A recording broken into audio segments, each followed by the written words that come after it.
Nashville is pushing to bring a Mills team to Nashville, and building a stadium helps their chances. Video by Michael Schwab /USA Today Network, Tennessee.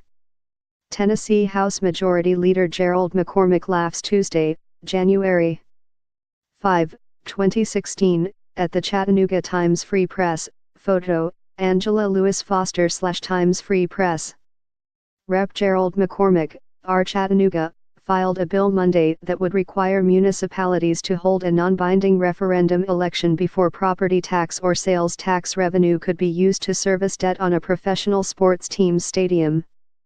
McCormick said Tuesday the issue is a growing concern to several lawmakers he's talked to who are concerned about taxpayer dollars going to out-of-state millionaires who aren't held accountable.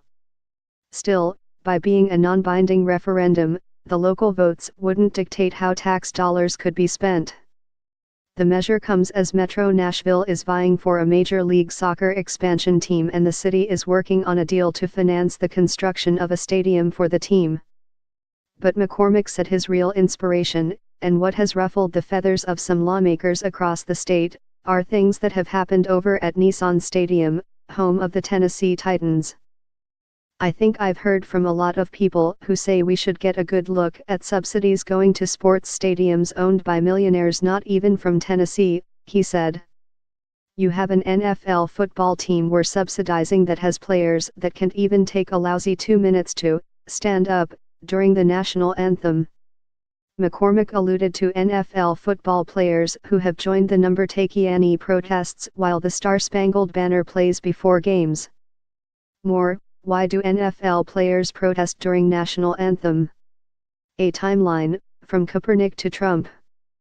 More, Titans fans unhappy with NFL protests during anthem.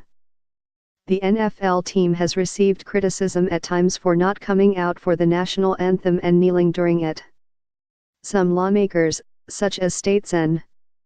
Paul Bailey, have left their seats empty in protest. This legislation is different from a measure previously filed by Rep.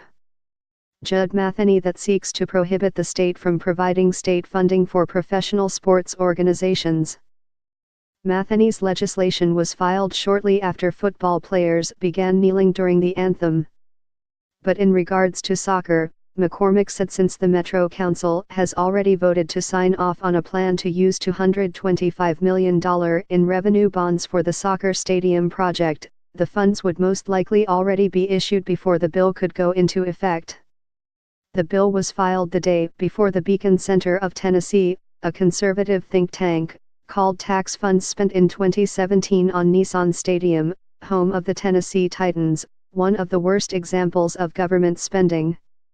Reporter Jordan Buey can be reached at 615-726-5970 or jbuey@tennessean.com.